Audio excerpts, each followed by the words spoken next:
اعوذ باللہ من الشیطان الرجیم بسم اللہ الرحمن الرحیم فسخرنا له الریح تجری بامرہ رخاء حیث اصاب وشیاطین کل بناء وغواس وآخرین مقرنین فی الاصفاد هذا آتاؤنا فامنن او امسک بغیر حساب وَإِنَّ لَهُ عِندَنَا لَزُلْفَىٰ وَحُسْنَ مَآب۔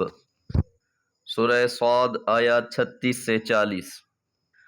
آیت نمبر 35 میں یہ بات جانی، اور ہم نے سلیمان کو آزمایا اور ہم نے اس کے تخت پر ایک دھڑ کی طرح ڈال دیا۔ پھر اس نے رجوع کیا، اس نے دعا کی، میرے رب مجھے معاف فرما دے اور مجھے ایسی سلطنت بخش جو میرے سوا کسی اور کے لیے زیبا نہ ہو، تو بڑا ہی بخشنے والا ہے۔ آپ کی اس دعا کے بعد اللہ تعالیٰ نے آپ پر ایک خصوصی کرم فرمایا۔ فسخرنا، بس ہم نے مسخر کر دیا، تابع بنا دیا، لہ الریح، اس کے لیے ہوا کو۔ حضرت سلیمان علیہ السلام کے لیے اللہ تعالیٰ نے ہوا کو تابع بنا دیا، جہاں چاہتے وہ ہوا وہیں پہنچا دیتی۔ سورہ قصص میں بھی تفصیل گزر چکی ہے، یہ بیان ہو چکا کہ اس ہوا کی قوت یہ تھی کہ غدوہا شہر ورواہا شہر، کہ وہ صبح کے وقت بھی 1 مہینے کا سفر طے کر لیتے اور شام کے وقت میں بھی 1 مہینے کی مسافت طے کر سکتے۔ تو اللہ تعالیٰ نے اس ہوا کو تابع کر دیا، تجری بامرہ، تو اسی کے حکم سے یہ چلتی، جہاں کا ارادہ ہوتا یا جہاں اپنے جہازوں کو لے کر جانا ہوتا، ہوا کو حکم کرتے وہاں پہنچ جاتے۔ رخاءً، یہ ہوا جو تھی اس کی صفت بیان کی گئی ہے، رخاءً، سازگار ہو کر چلتی تھی۔ اس ہوا کا چلنا صرف فائدے کا باعث تھا، اس سے کوئی نقصان نہیں تھا۔ حیث اصاب، جہاں کہیں کا وہ ارادہ کرتے، تو جس جگہ کا بھی ارادہ ہوتا اس ہوا کے ذریعے وہاں پہنچ جاتے۔ والشیاطین، اللہ تعالیٰ نے سرکش جنوں کو بھی ان کے لیے مسخر کر دیا۔ تو ہوا کو کنٹرول کرنے کے ساتھ ساتھ اللہ نے حضرت سلیمان علیہ السلام کو ایسا علم بھی دیا جس سے وہ شریر جنوں کو مسخر کر کے اپنے لیے ان سے کام لیتے۔ اب ان کے کام کیا کیا تھے؟ کل بناء، ہر نہایت ماہر معمار، مہارت کے ساتھ تعمیرات کرنے والے جن، وغواس، اور غوطہ خور جن۔ تو اللہ تعالیٰ نے ان جنوں کو مسخر کر دیا، آپ نے بعض کو تعمیراتی کاموں پہ لگا دیا، اور جو غوطہ خور تھے انہیں سمندر سے دولت نکالنے پر معمور کر دیا۔ یہ حضرت سلیمان علیہ السلام کی جو دعا ہم نے پڑھی، ہب لی ملکا لا ينبغی لأحد من بعدی، کہ اللہ مجھے ایسی سلطنت بخش دے جو میرے سوا کسی اور کے لیے نہ ہو، تو یہ آپ کی بادشاہی کی خصوصیات تھیں۔ وآخرین، ان جنوں کے علاوہ دوسرے جن بھی، مقرنین، جو بندھے ہوئے تھے، فی الاصفاد، زنجیروں میں۔ تو ان کے علاوہ دوسرے جن بھی تھے جن کو زنجیروں میں جکڑا ہوا تھا۔ تو یہ وہ سارے اختیارات تھے جو اللہ تعالیٰ نے عطا فرمائے۔ ھذا عطاؤنا، یہ ہماری بخشش تھی، ہماری عطا تھی۔ آیت مبارکہ کا آخری لفظ بغیر حساب، اس جز کا تعلق عطا کے ساتھ ہے۔ ھذا عطاؤنا بغیر حساب، کہ ہماری بے حساب بخشش تھی حضرت سلیمان علیہ السلام کے لیے۔ بے حساب نواز رکھا تھا اللہ تعالیٰ نے انہیں، اور ساتھ یہ ہدایت فرمائی، فمنن، چاہو تو احسان کرتے جاؤ، بخشتے جاؤ، دیتے جاؤ، او امسک، اور چاہو تو روک لو۔ تو یہ اب اس اختیار کا بیان ہے جو ہر مالک کو اس کی ملکیت میں اور ہر بادشاہ کو اس کی مملکت میں حاصل ہوتا ہے، اور اس طرح کے اختیارات ہر بادشاہ کو ہوتے ہیں۔ اگر وہ فیاضی سے کام لیتا ہے، حق ادا کرتا ہے، تو اس کا صلہ پاتا ہے۔ سورہ کہف میں ارشاد فرمایا، قلنا یا ذا القرنین اما ان تعذب و اما ان تتخذ فیہم حسنا، اور ہم نے کہا ہے ذوالقرنین، اب چاہو تو ان کو سزا دو اور چاہو تو ان کے ساتھ حسن سلوک کرو۔ یعنی دونوں باتوں کا اختیار اللہ تعالیٰ نے حضرت ذوالقرنین کو دے دیا۔ تو یہاں پر بھی اللہ تعالیٰ نے حضرت سلیمان علیہ السلام کو جو بے حساب بخششیں عطا فرمائیں، تو یہ 7 اختیار بھی دے دیا، جس پر چاہیں احسان کریں، جس سے چاہیں روک لیں، حسب مصلحت اپنے اختیارات کو استعمال کریں۔ وَإِنَّا لَهُ، اور بلا شبہ اس کے لیے، یعنی حضرت سلیمان علیہ السلام کے لیے، عندنا ہمارے پاس، لَزُلْفَا خاص قرب تھا، وحسن مآب اور بہترین لوٹنا تھا، مرجع تھا۔ یعنی اللہ تعالیٰ کی اتنی عطاؤں کے باوجود وہ کسی گھمنڈ میں مبتلا نہیں ہوئے، بلکہ اللہ تعالیٰ سے ڈرتے رہے، اللہ ہی کی طرف رجوع کرنے والے تھے۔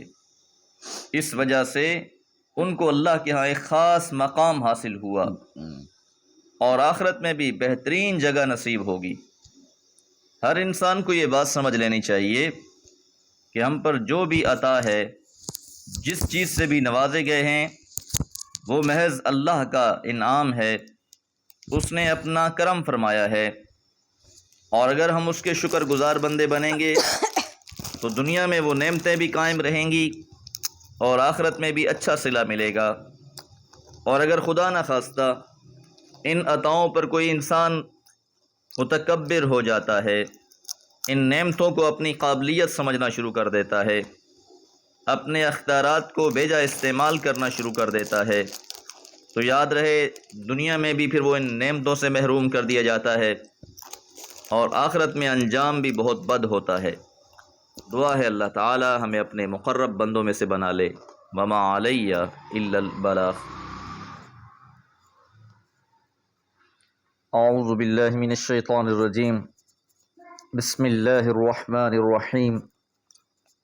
وَاذْكُرْ عَبْدَنَا أَيُّوبَ إِذْ نَادَى رَبَّهُ أَنِّي مَسَّنِيَ الشَّيْطَانُ بِنُصْبٍ وَعَذَابٍ ارْكُضْ بِرِجْلِكَ هَذَا مُغْتَسَلٌ بَارِدٌ وَشَرَابٌ وَوَهَبْنَا لَهُ أَهْلَهُ وَمِثْلَهُمْ مَعَهُمْ رَحْمَةً مِنَّا وَذِكْرَى لِأُولِي الْأَلْبَابِ وَخُذْ بِيَدِكَ ضِغْثًا فَاضْرِبْ بِهِ وَلَا تَحْنَثْ إِنَّا وَجَدْنَاهُ صَابِرًا نِعْمَ الْعَبْدُ إِنَّهُ أَوَّابٌ۔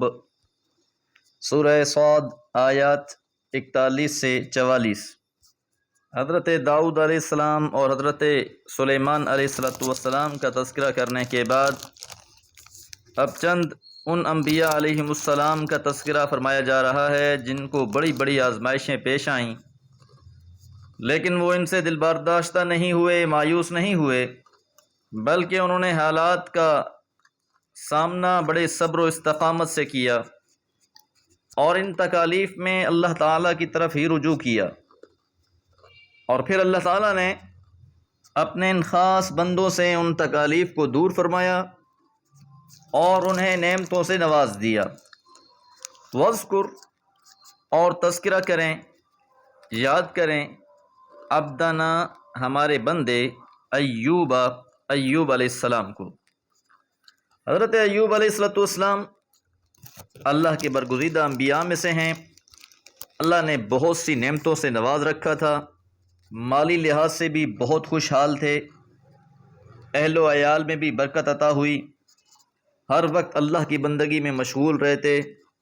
پھر انہیں ایک آزمائش کا سامنا کرنا پڑا، اور آزمائش یہ تھی کہ ان سے تمام کی تمام نعمتیں لے لی گئیں، مال و متاع ختم ہو گیا، اولاد فوت ہو گئی، بیویاں نوکر چاکر کوئی ساتھ نہ رہا، رہنے کو ٹھکانہ تک نہ تھا سوائے ایک بیوی کے جو ان کے ساتھ بہت مخلص تھیں، یہاں تک کہ صحت بھی نہ رہی، بیماریوں میں مبتلا ہو گئے، لیکن ان سارے حالات کے باوجود صبر و استقامت کے ساتھ اللہ کی بندگی کرتے رہے۔ پھر انہی تکالیف میں اذ نادا، جب پکارا حضرت ایوب نے ربہ، اپنے رب کو، تو حضرت ایوب علیہ السلام نے اللہ کی بارگاہ میں یہ فریاد کی، انی مسنی، بلا شبہ مجھے پہنچایا ہے، الشیطان، شیطان نے، بنصب، دکھ، و عذاب، اور تکلیف۔ اگرچہ یہ آزمائش اللہ تعالیٰ کی طرف سے تھی، بندوں پر جو بھی آزمائشیں آتی ہیں وہ اللہ کے حکم سے ہی آتی ہیں، لیکن ان کے پیش آنے میں ایک عامل شیطان بھی ہوتا ہے۔ اسی وجہ سے مشیت الہی اور قدرت کی وجہ سے وہ باتیں اللہ کی طرف منسوب ہیں، لیکن جب سبب کو دیکھا جاتا ہے تو اس کی نسبت شیطان کی طرف ہوتی ہے۔ اس لیے حضرت ایوب علیہ السلام نے اپنے دکھ اور اپنے آزار کو شیطان کی طرف منسوب کیا ہے۔ تو جب اس تکالیف میں حضرت ایوب علیہ السلام نے اپنے رب کو پکارا تو اللہ تعالیٰ نے انہیں حکم دیا، ارکز برجلیک، اپنا پاؤں زمین پر مارو۔ اب اللہ تعالیٰ کے حکم کی بجاوری میں حضرت ایوب علیہ السلام نے اپنا پاؤں جب زمین پر مارا، وہاں سے چشمہ پھوٹ پڑا۔ ھذا، یہ مغتسل بارد، نہانے کا ٹھنڈا پانی، مغتسل جس سے غسل کیا جائے، وشراب، اور پینے کا بھی، کہ ٹھنڈے میٹھے پانی کا چشمہ جاری ہوا۔ اب حکم یہی ہوا کہ اس سے نہایا بھی جائے اور اسے پیا بھی جائے۔ تو حضرت ایوب علیہ السلام نے اس سے غسل بھی کیا اور اسے پیا بھی۔ اب حضرت ایوب علیہ السلام کی آزمائش، ان کا امتحان ختم ہو چکا تھا۔ اس کو پینے سے اللہ تعالیٰ نے انہیں صحت عطا فرمائی۔ وَوَهَبْنَا لَهُ، اور ہم نے اسے عطا کر دیا، أَهْلَهُ، اہل و عیال، وَمِثْلَهُمْ مَعَهُمْ، اور ان کی مانند اور بھی اس کے ساتھ، یعنی اس آزمائش سے پہلے جو ان کے اہل و عیال تھے، اب اللہ تعالیٰ نے اس سے بھی بڑھ کر ان کو اہل و عیال عطا فرمائے، آل اولاد میں برکتیں عطا فرمائیں۔ رحمتم منا، ہماری طرف سے بطور رحمت۔ یہ اللہ تعالیٰ کی اب ان پر ایک خصوصی رحمت تھی کہ اللہ تعالیٰ نے انہیں جن جن چیزوں سے محروم کیا تھا وہ ساری چیزیں پھر عطا فرما دیں۔ وذکریٰ، اور یہ نصیحت ہے لأولی الالباب، عقل والوں کے لیے۔ اسحاب میسر لکھتے ہیں، لیعلموا ان عاقبۃ الصبر الفرج وکشف الضر، کہ لوگ یہ بات جان لیں کہ جو لوگ بھی صبر و استقامت اختیار کرنے والے ہیں، بالآخر ان کی وہ تکالیف دور ہو جاتی ہیں اور مصیبتیں ہٹ جاتی ہیں۔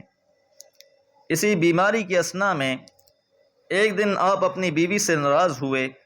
یاد رہے کہ آپ کی بیوی بہت پاکیزہ اور نیک خاتون تھیں، ہر وقت آپ کی خدمت کرتی رہتیں، آپ کے کھانے پینے کا بندوبست کرتیں۔ ایک دن وہ کسی وجہ سے ناراض ہوئے، مفسرین نے اس کی وجوہات مختلف بیان کی ہیں۔ اسی ناراضگی کی کیفیت میں آپ نے یہ قسم اٹھائی کہ آپ سے عتیاب ہو کر انہیں 100 کوڑے ماریں گے۔ تو اب اللہ تعالیٰ کی طرف سے یہ حکم آیا، وَخُذْ بِيَدِكَ ضِغْصًا، وَخُذْ، اور لیجئے، بِيَدِكَ، اپنے ہاتھ میں، ضِغْصًا، تنکوں کا بنڈل، تنکوں کا گٹھا، فَاضْرِب بِهِ، اور اس کے ذریعے ماریے، وَلَا تَحْنَثْ، اور اپنی قسم کو نہ توڑیے، یعنی جو قسم آپ نے اٹھائی تھی اسے پورا کریں۔ تو اللہ تعالیٰ نے اس نیک بیوی کے لیے آسانی فرمائی اور یہ حل بیان فرمایا کہ تنکوں کا گٹھا لے کر ایک ہی بار انہیں مار دیا جائے، اس طرح ان کی وہ قسم بھی پوری ہو جائے گی۔ اور تفسیر میں لکھا ہے، لما غضب علیہا من امر یسیر اثناء مرضہ، کہ آپ اپنی بیماری کے دوران کسی چھوٹی بات سے ہی ان سے ناراض ہو گئے تھے۔ وَكَانَتِ امْرَأَةُ صَالِحَةً، اور وہ نیک خاتون تھی، فَرَحِمَهَا اللَّهُ، تو اللہ تعالیٰ نے اس خاتون پر بھی یہ رحم فرمایا۔